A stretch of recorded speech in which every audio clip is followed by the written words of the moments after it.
Hello student, my name is Vikram. Welcomes you to strive for progress. Topic आपको पता लग गया होगा, चलिए स्टार्ट करते हैं। हमारा न्यूमेरिकल क्या बोल रहा है कि what is the magnitude of the gravitational force between the earth and a 1 kg object on its surface. और आपको गिवन है mass of the earth is 6 into 10 power 24 kg and radius of earth is 6.4 into 10 power 6 metre. ठीक है, हमें gravitational force find करना है। सभी को इसका फॉर्मूला पता होगा कि F इजिकल टू क्या होता है, G mass of first object mass of second object upon में R स्क्वायर। R क्या रिप्रेजेंट करता है, दोनों ऑब्जेक्ट के बीच की डिस्टेंस को। अब हमारा जो न्यूमेरिकल है थोड़ा डिफरेंट है। कैसे डिफरेंट है कि उसने जो फर्स्ट ऑब्जेक्ट लिया है, फर्स्ट ऑब्जेक्ट तो हमारा अर्थ को लिया है उसने, ये हमारी अर्थ हो चुकी है, फर्स्ट ऑब्जेक्ट तो ये है। अब जो दूसरा ऑब्जेक्ट है वो 1 kg का है जो उसके सरफेस के ऊपर पड़ा है। अब हमें जो मास ऑफ अर्थ है देखो कितना ज्यादा है, 6 into 10 power 24 kg, इतना ज्यादा मास है अर्थ का।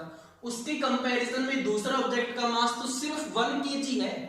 तो मैं अगर इसको यहाँ पे दिखाऊंगा तो क्या रिप्रेजेंट करूंगा, उस मास के लिए सिर्फ एक डॉट जो आपको दिख जाए, विजिबल हो जाए। तो मैं यहाँ पे एक विजिबली क्या कर देता हूँ, एक डॉट रिप्रेजेंट कर रहा हूँ जो कि इस मास को रिप्रेजेंट कर रहा है, क्योंकि अर्थ का मास तो बहुत ज्यादा है और इसकी रेडियस भी बहुत ज्यादा है। ठीक है, तो ये दो ऑब्जेक्ट तो हो गए हमारे। M1 मास किसका हो गया, देखो M1 मास तो हो गया अर्थ का, ये वाला, और M2 मास किसका है, ये वाले ऑब्जेक्ट का जो हमें दे रखा है, दोनों का मास। अब हमें और क्या चाहिए, ग्रेविटेशनल कांस्टेंट की वैल्यू तो फिक्स होती है, और r चाहिए, मतलब दोनों की डिस्टेंस चाहिए, दोनों के बीच की। ठीक है, एक ऑब्जेक्ट ये है, एक ऑब्जेक्ट वो वाला है। ठीक है, अब कैसे करते होते हैं डिस्टेंस फाइंड। डिस्टेंस फाइंड होती है कि अगर हमारे पास ऐसे दो ऑब्जेक्ट होते हैं ना, तो उनके सेंटर से हमने क्या कर देना है, एक स्ट्रेट लाइन ऐसे ड्रॉ कर देना, तो वो उनके बीच की क्या होती है, डिस्टेंस होती है। लेकिन यहाँ पे केस उल्टा है। यहाँ पे क्या है, ऑब्जेक्ट हमारा जो फर्स्ट है बहुत बड़ा है और उसके सरफेस के ऊपर ही क्या पड़ा हुआ है, दूसरा ऑब्जेक्ट पड़ा है। तो बेसिकली यहाँ पे होगा क्या कि जो अर्थ की जो रेडियस होगी ना, वही इनके बीच में क्या हो जाएगी, डिस्टेंस हो जाएगी। ठीक है, क्योंकि इसकी जो रेडियस है वो तो हम काउंट करेंगे, अर्थ की वो तो काउंट होगी क्योंकि बहुत ज्यादा है रेडियस। लेकिन जो 1 kg का ऑब्जेक्ट है उसकी रेडियस तो नेग्लिजिबल होगी, उसको तो हम इसकी कंपैरिजन क्या मान लेंगे, बहुत छोटा, तो उसकी रेडियस को हम काउंट नहीं करेंगे। जो बीच की जो रेडियस है वही इन दोनों के बीच की क्या हो जाएगी, डिस्टेंस हो जाएगी। तो इनके बीच की जो रेडियस है वो हमें दे रखी है r 6.4 into 10 power 6 मीटर।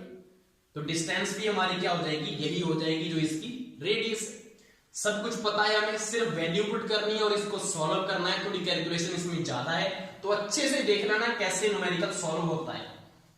अब हमें देखो क्या क्या दिया हुआ है, यहाँ पे मैं लिख रहा हूं। सबसे पहले मैं g की वैल्यू लिख रहा हूं। g इक्वल टू क्या होता है, 6.67 into 10 पावर -11, और इसका यूनिट होता है newton metre square by KG square. वैसे तो इसकी वैल्यू यही होती है ग्रेविटेशनल कांस्टेंट की 6.67, लेकिन न्यूमेरिकल को सॉल्व करने के लिए हम इसको सिंपलिसिटी क्या कर सकते हैं कि 6-7 ये चलता ही जाएगा, तो इसको मैं क्या कर सकता हूं, सीधा 6.7 लिख सकता हूं। क्या लिख सकता हूं मैं, 6.7। इसको हमने सॉल्व सिंपल कर लिया। इसको 6.7 into 10 power -11 newton metre square by KG. M1 आपका कौन सा माना है, M1 हमने मास ऑफ अर्थ का लिया है, तो M1 की वैल्यू लिखो यहाँ पे। M1 इक्वल टू कितना दिया हुआ है, M1 6 into 10 power 24 kg, तो 6 into 10 power 24 kg आ गया। और M2 किसको लिया है हमने, जो दूसरा ऑब्जेक्ट था, बिल्कुल ही डॉट मानना है जिसको, क्योंकि उसका मास बहुत कम है। कितना मास है, 1 kg, तो 1 kg लिख लो। अब जो r है, r इन दोनों के बीच की जो डिस्टेंस होती है वो क्या होगी, रेडियस ऑफ अर्थ। तो रेडियस ऑफ अर्थ कितनी दे रखी है हमें, ये दी 6.4 into 10 power 6 मीटर दे रखी।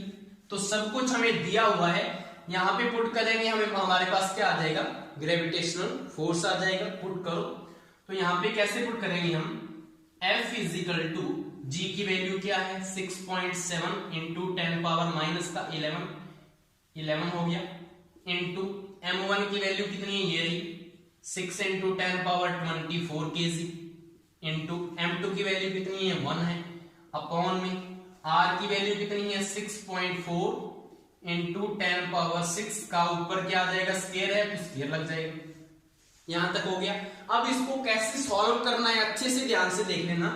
सबसे पहले हमने क्या करना है, जो पॉइंट्स लगे हुए हैं पॉइंट को हटाओ और नीचे जो भी जीरो आएंगे एक के साथ वो लगा दो और उसके बाद 10 की जो पावर है उसको सॉल्व करेंगे। देखिए जरा, जैसे कि 6.7 है तो मैंने इसको 67 लिख दिया और नीचे अगर पॉइंट हटाएंगे तो नीचे 10 आ जाएगी, तो 10 यहाँ पे लिख दिया मैंने। उसके बाद क्या लिखा हुआ है 10 का पावर माइनस का 11 लिखा हुआ है इंटू 6 है इंटू 10 पावर 24 है इंटू 1 करेंगे तो 1 का कुछ फर्क पड़ता नहीं यहाँ पे इंटू। अब इसका होल स्क्वायर है तो इसको होल स्क्वायर को खोलो, 6.4 को स्क्वायर करेंगे तो 6.4 इंटू 6.4 इंटू 10 पावर 6 भी दो बार आ जाएगा क्योंकि स्क्वायर है तो 10 पावर 6 इंटू 10 पावर 6। अब मैंने क्या बोला था कि पॉइंट को हटाओ ऊपर लगा दो। अब यहाँ पे अगर ये पॉइंट हटेगा तो इसके डिवाइड में जाता होता है ना, तो यहाँ पे तो नहीं जाएगा, ऊपर जाएगा। ऊपर कैसे जाएगा 1 के साथ एक 0। अब ये वाला पॉइंट भी हटाओ तो यहाँ पे भी क्या जाएगा 1 के साथ एक 0 आ जाएगा। यहां तक हो गया सोल्व। अब क्या करना है, इस 10 से देखो ये वाला 10 कट रहा है नीचे, ये हमने काट दिया। अब जो बचा है जैसे कि ये वाली वैल्यूज जो है ना उनको अलग कर लो और 10 की पावर को अलग कर लो। कैसे करेंगे देखो, 67 है और एक कहां पे पड़ा हुआ है 6 पड़ा हुआ है और नीचे क्या पड़ा हुआ है 64 इंटू 64 पड़ा हुआ है। अब जो 10 की पावर है मैं सिर्फ इसको सॉल्व कर रहा हूं। कैसे करेंगे देखो, 10 की पावर यहाँ पे कितनी है माइनस का 11, ठीक है। अब 10 की पावर में चल रहा है सब कुछ तो इसको ये प्लस में है तो यहाँ पे प्लस आ जाएगा, प्लस का 24। अब यहाँ पे 10 की पावर अगर कुछ नहीं है तो मतलब 1 है तो यहाँ पे प्लस का क्या आ जाएगा 1 आ जाएगा। मतलब हमने इसको भी सॉल्व कर लिया, इसको भी कर लिया, इसको भी कर लिया, मैंने इसको ऐसे लिख दिया, ठीक है। अब डिवाइड में जो है ना 10 की पावर 6 और 10 की पावर 6 ये ऊपर चला जाएगा तो माइनस में हो जाएगा। कैसे होगा देखो, ये ऐसी चीज होती है ये, जैसे कि मैंने मान लो 10 की पावर 2 बाय 10 की पावर 1 है, ठीक है। अगर मैं इसको ऊपर लेके जाऊंगा तो क्या आएगा 10 की पावर 2 इंटू में 10 की पावर माइनस का 1। अगर मैं इसको ऊपर ले गया तो माइनस 1 आ जाता होता है, तो यहाँ पे दोनों 10 10 है तो मैं इसको क्या लिखूंगा 10 की पावर 2 माइनस का 1, ऐसे लिख सकता हूँ। वही मैं यहाँ पे करने जा रहा हूँ कि 10 की पावर 6 जो नीचे है मैं अगर इसको ऊपर लेके जाऊंगा तो 10 की पावर माइनस 6 आ जाएगा। तो 10 हमने एक मान लिया उसकी पावर चल रही है तो यहाँ पे माइनस 6 आ जाएगा और ये भी ऊपर जाएगा तो यहाँ पे भी माइनस 6 आ जाएगा। यहां तक हो गया।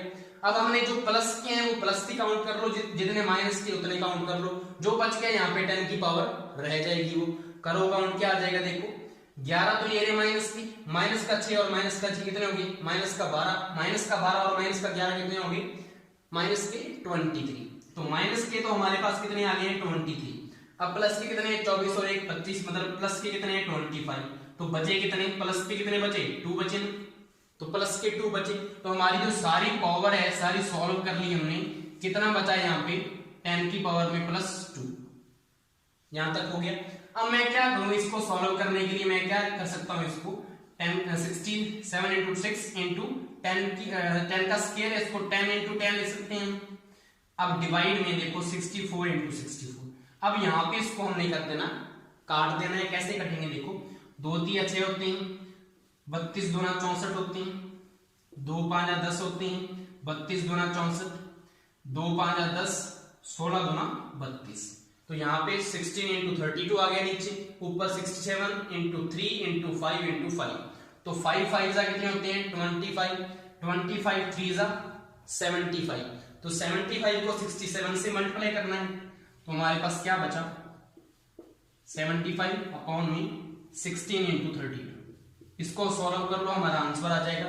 तो यहाँ पे मैं कैलकुलेशन कर रहा हूं आपको। सबसे पहले 75 को हमने 65 से करना है 67 से। तो क्या आएगा देखो 7 5 35, 5 3 7 7 49, 50 51 52, तो 52। यहाँ पे इंटू में 6 5 30 0 3 6 7 42, 42 और 3 कितने होते हैं 45। तो यहाँ पे क्या आ जाएगा, यहाँ पे 5 आ जाएगा, यहाँ पे 2 आ जाएगा, यहाँ पे 10 आ जाएगा, 0 1 4 1 5। तो हमारे पास आंसर कितना आ गया 5025। तो हमारे पास आंसर आ गया ऊपर 5025। अपॉन में क्या आएगा, अपॉन में हमने 16 इंटू 32 करना है तो मैं यहाँ पे कर रहा हूँ 32 इंटू 16, 6 दूना 12, दुआ 1, 6 3 18 1 19, 32 एकम 32, यहाँ पे 2 9 2 11, 512। तो नीचे वाले का आंसर कितना आ गया 512। अब हमने सिंपली इसमें डिवाइड देना है और हमारे पास आंसर आ जाएगा। तो डिवाइड मैं यहीं पे कर रहा हूँ, 50 25 को हमने क्या करना है डिवाइड 512 से। अब देखो यहाँ पे तो अगर 3 को लें तो यहाँ पे तो 502 है और यहाँ पे 512 है, तो मतलब 3 से तो काम नहीं चलेगा, हमने चारों के चारों लेने पड़ेंगे।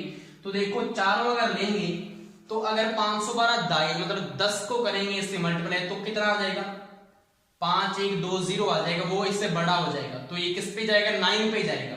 तो 9 से मल्टीप्लाई कर लो, 512 को 9 से किया तो क्या आएगा आंसर 9 2 18 8 1 9 10 9 5 45 और 6, ठीक है। तो 4608 आ गया। कितने पे गया था 9 पे।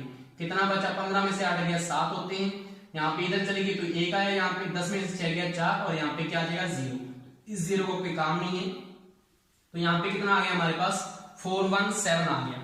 अब यहाँ पे फिर नहीं जाएगा तो पॉइंट लगाएंगे, क्योंकि आगे यहाँ पे तो कुछ है नहीं, पॉइंट लगाएंगे, यहाँ पे 0 लग जाता है। अब कितने पे जाएगा देखो 9 पे तो जाएगा नहीं, क्योंकि 9 पे तो 4608 होती है। तो यहाँ पे क्या कर ले हम 8 पे देख लेते हैं कि 512 8 कितने होते हैं। 8 2 16 6 1 8 3 8 9 8 5 40, तो 40 96 होते हैं। यहाँ पे 4170 होते हैं, छोटा है तो मतलब चला जाएगा। तो 8 पे गया तो क्या आएगा 4096। ऐसे करके ये आगे क्या आगे चलता जाएगा पॉइंट में। हमारे पास पॉइंट के बाद एक डिजिट आ गया, बिल्कुल इनफ है। तो हमारे पास आंसर क्या आ गया फोर्स का। हम फोर्स ही तो निकाल रहे थे, यहाँ पे क्या निकाल रहे हैं हम फोर्स निकाल रहे हैं। इसको कैलकुलेट कर लिया हमने, यहाँ तक आ गए और फोर्स की वैल्यू कितनी आ गई है 9.8 और फोर्स का यूनिट होता है न्यूटन। तो ये हमारा क्या था आंसर था।